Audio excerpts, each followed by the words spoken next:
7 de la mañana con 29 minutos. Agradecemos su sintonía. Ya está en nuestros estudios nuestro siguiente invitado. Se trata de Eduardo López, el presidente de Certecpet. Lo dije bien. Certecpet, buenos días. Muchas gracias por asistir. Antes de entrar en materia, quisiera yo proponer una nota que la hemos preparado para esta entrevista.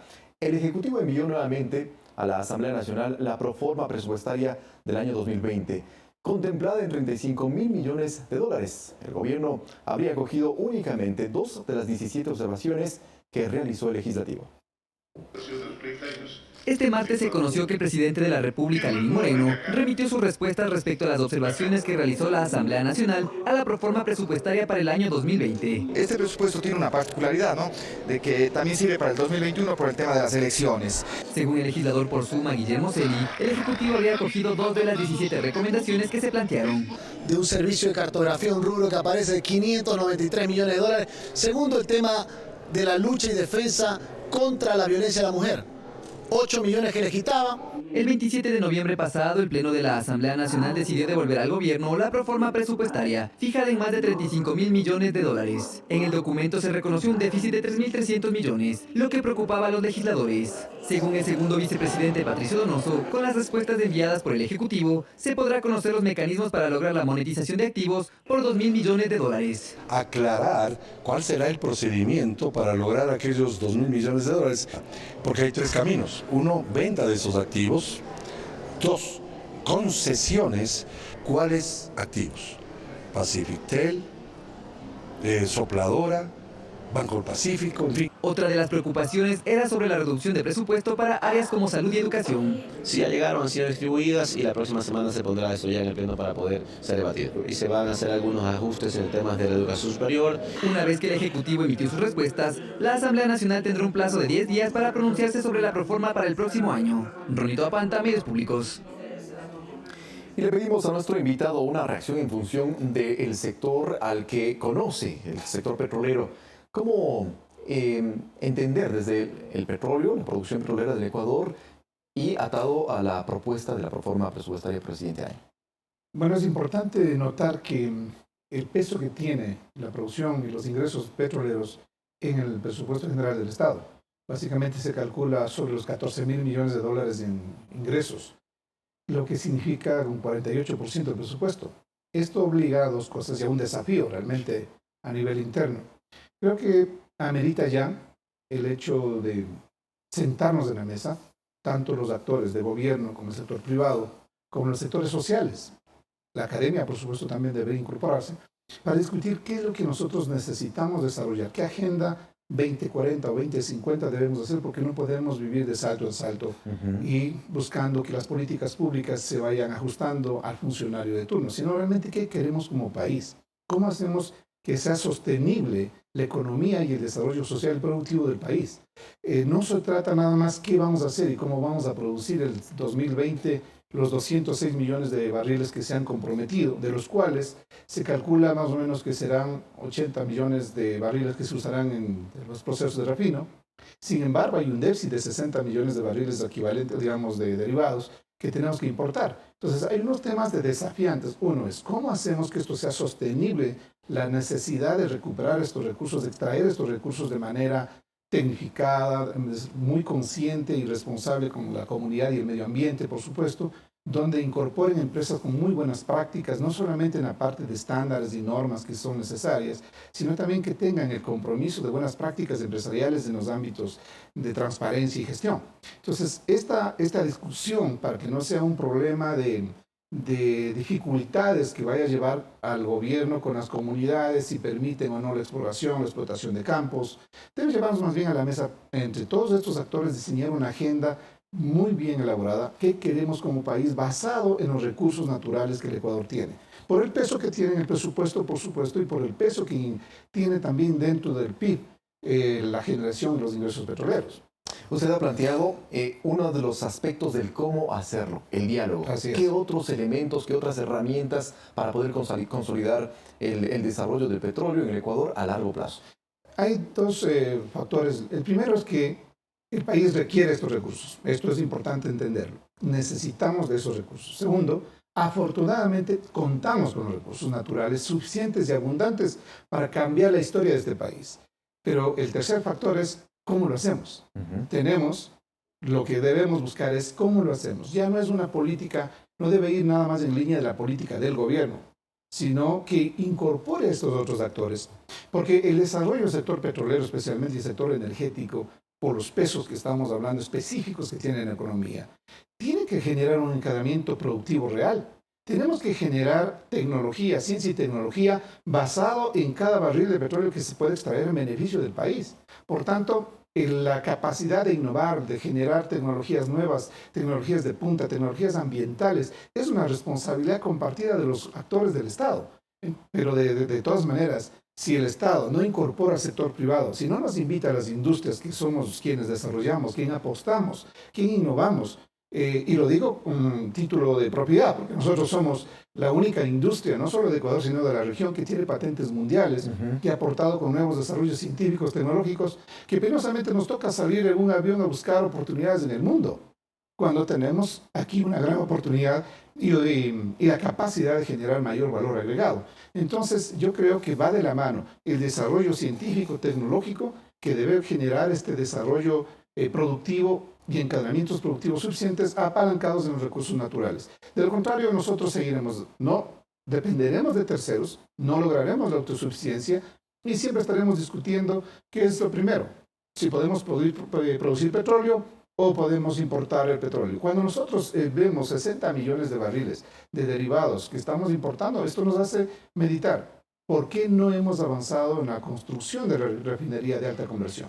El año es un tema pendiente, además, en el Ecuador. Es una agenda pendiente. El año 2005, cuando tuve el honor de ser ministro, yo planteé llevar al país a producir 1 millón de barriles y donde construíamos una refinería de alta conversión para que seamos exportadores de alto valor agregado, no solamente derivados, no solamente en este caso los combustibles o las natas, sino ir hacia la petroquímica. Es decir, el país tiene las capacidades. ¿Y cómo hacerlo en este instante, precisamente en medio de una amplia discusión que ya se conoce con relación a la refinería de Manabí, ahora conocida así? Bien, aquí tiene que jugar dos factores. Uno, y que está basado en la Constitución, el hecho de la seguridad jurídica, tanto para la inversión extranjera como la inversión nacional. Porque la seguridad jurídica es la confianza que tiene el inversionista para llegar a un país. El escenario, las condiciones que le brinda al país, en lo financiero, en lo tributario, en lo laboral, en todos los aspectos. Porque los inversionistas nos movemos, porque podemos calificarnos. Cuando buscamos un país, buscamos qué condiciones son más favorables para poder iniciar etapas de inversión o de riesgo. De tal manera que el inversionista nacional sienta también que tiene esta protección, que está siendo considerado, porque su apuesta como local también es una inversión de riesgo. Por tanto, debe estar garantizado por un lado y las reglas totalmente claras sobre la mesa para saber con qué condiciones podemos participar de manera decidida. Le cuento algo. Nosotros en este momento hemos invertido en ciencia y tecnología, tenemos equipos de última generación, lo que nos ha llevado incluso a recibir el premio Punto Verde del Ministerio del Ambiente. ¿Qué significa esto? Que estamos sustituyendo una tecnología por otra, desarrollada por nosotros, en la que en lugar de usar o consumir 200 galones de diésel por día, que tiene una cantidad de emisiones de CO2 al ambiente, hoy no usamos cero combustible y estamos usando energías y podemos usar energía limpia. De tal manera que esta es la industria que apuesta, que innova y cómo beneficia no solo el tema ambiental, sino cómo le da competitividad y le agrega y de manera muy sustancial la competitividad que tanto le hace falta al país. Porque hoy por hoy el Ecuador, dentro de los 140 países, está ubicado en el puesto 96, lo que significa que no es competitivo. ¿Y cuánto ha incursionado justamente el desarrollo científico, la innovación planteada y desarrollada en el Ecuador por su empresa, por usted en particular, en el Ecuador, tomando en cuenta que también ha sido requerido en otros países? Exactamente, eso es importante lo que usted menciona. Nosotros tenemos no solamente el compromiso de generar innovación y desarrollo. Lo vemos, de hecho, ya palpablemente en laboratorios, en desarrollos, en equipamiento robótico. Somos una industria que a pocos meses ya seremos una industria 4.0, la primera, porque tenemos totalmente digitalizado y automatizado nuestros procesos de producción interno. Lo que significa para el Ecuador esto es que esté en el radar el Ecuador. Ya no solamente al Ecuador lo ven en el mundo como productor de camarón, de cacao, de flores.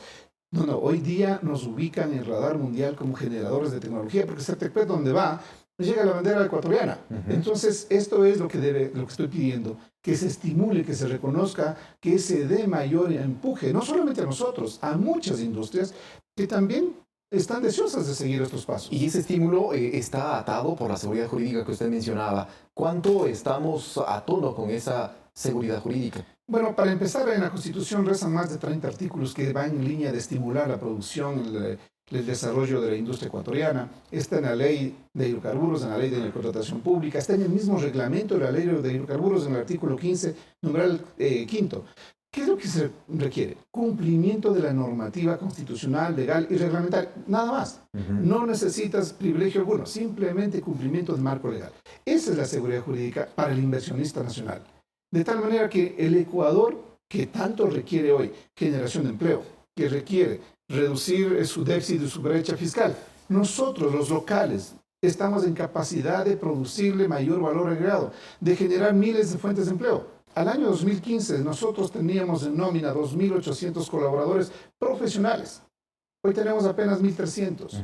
Es una pena no poder generar más empleo, más industria, más valor agregado, porque no depende de nosotros solamente, depende de la política pública, depende de esta necesaria política de Estado a la que estoy planteando cuando nos sentemos en una mesa, todos los actores claves, y diseñemos la Agenda 2040 o 2050, esa política de Estado inmovible. Entonces significará que nosotros tenemos una agenda clarísima, cómo lograr autosuficiencia, cómo producir los recursos naturales y cómo hacer sostenible la economía y no estar buscando otras fuentes de financiamiento, sino que nosotros somos generadores y seríamos los generadores de estos recursos que tanto hace falta al erario nacional. Y para finalizar, se me acaba el tiempo, perdóneme, Eduardo, en función de la decisión política, en función de la decisión gubernamental, aquel anuncio de salir de la OPEP a partir del 1 de enero de 2020, ¿cómo lo entiende? ¿Cómo lo analiza usted? ¿Es una decisión acertada? Porque el argumento está atado a la difícil situación fiscal y la idea es producir más. Yo creo que para el caso de Ecuador, siendo un país marginal, es un tema relevante para el Ecuador. ¿Por qué? Porque en este momento estamos en una producción promedio de 530.000 barriles más o menos. El Ecuador tiene la capacidad de producir el doble. El Ecuador necesita esos recursos. Si lográsemos producir 200, 300.000, 400.000 barriles adicionales, que tenemos una ventaja frente a los vecinos de Colombia. Tenemos 2 oleoductos semivacíos.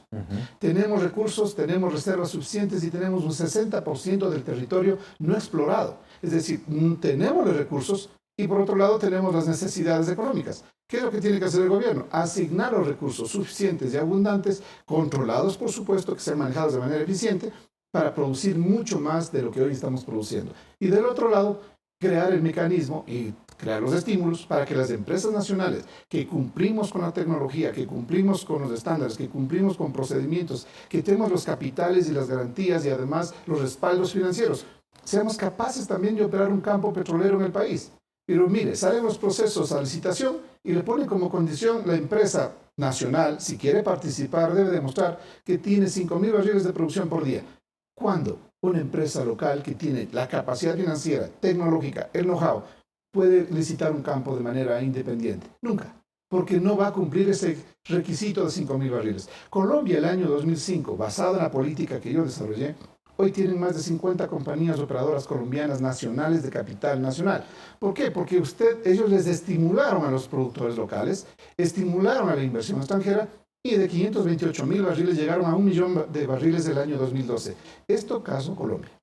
Muy bien, queremos quedarnos ahí. Se quedan todavía algunas preguntas en el tintero, pero lamentablemente se nos acabó el tiempo. Agradecemos Gracias a su tiempo. A Eduardo López, presidente de Certecpet. Ahora Muchas sí, gracias. ¿no? Encantado. Aquí finalizamos Primera Impresión. Nosotros le invitamos a seguir en la programación de Ecuador TV. Más noticias enseguida con Carla Larrea.